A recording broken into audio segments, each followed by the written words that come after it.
ওই mob culture এখন অব্যাহত আছে। মব কালচার কিন্তু এই সরকারের অধীনে শুরু হয়নি।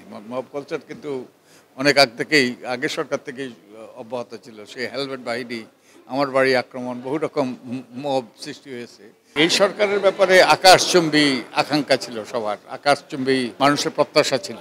এটা অনেকেই ধারণা করেছে যে রাতারাতি সবকিছু পরিবর্তন হয়ে যাবে, এটা সম্ভবপর নয়। তো কিছু কিছু ক্ষেত্রে তো তারা সফলতা দেখিয়েছে এবং অনেক ক্ষেত্রে ব্যর্থতাও দেখিয়েছে। সফলতার মধ্যে একটা তো হলো দ্রব্যমূল্যটা মোটামুটি নিয়ন্ত্রণের মধ্যে আছে, যদিও অর্থনীতি একটা ব্যাপক বিপর্যয় হতে পারত। তারপরে আমাদের ডিভিডেন্স প্রবাহ, আমাদের যে ব্যাংক তো লুটপাট হয়েছে ব্যাপকভাবে। তো এগুলো মোটামুটি একটা স্থিতিশীলতার মধ্যে আছে। আমাদের বিদ্যুতের পরিস্থিতিতেও কোনো সমস্যা হয়নি, বিদ্যুতের বকেয়া বিল পরিশোধ করতে পেরেছে।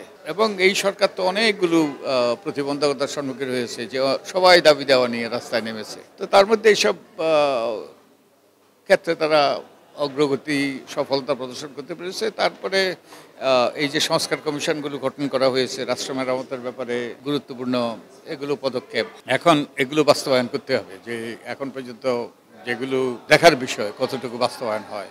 আর এই যে যেটা আইনশৃঙ্খলা পরিস্থিতি ভালো না, এবং মব কালচার এখন অব্যাহত আছে। মব কালচার কিন্তু এই সরকারের অধীনে শুরু হয়নি। মব কালচার কিন্তু অনেক আগের সরকার থেকেই অব্যাহত ছিল। সেই হেলমেট বাহিনী, আমার বাড়ি আক্রমণ, বহু রকম মব সৃষ্টি হয়েছে। ওবায়দুল কাদের তো বলেছিল যে লক্ষ লক্ষ লোক নিহত হবে, তার ধারে কাছেও যায়নি। এটা সরকারের একদিকে যেমন সাফল্য, তেমনিভাবে এদেশের জনগণের সব দল মত সবাই চেষ্টা করেছে যাতে পরিস্থিতি নিয়ন্ত্রণে থাকে। তো এই সব সাফল্য আছে, ব্যর্থতা আছে।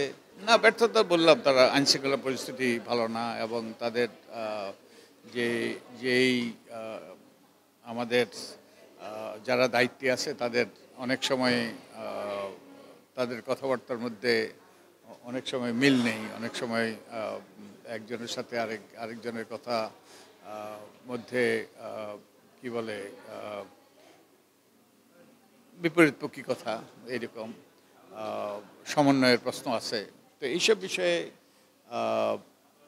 আইনশৃঙ্খলা পরিস্থিতি বিশেষত, তারপরে আমলাতন্ত্র, দুর্নীতি, এগুলো অব্যাহত রয়েছে এবং কোনো কোনো ক্ষেত্রে অনেকে দাবি করে বেড়েছে। তো এইসব বিষয়ে এগুলো তো গুরুতর ব্যর্থতা।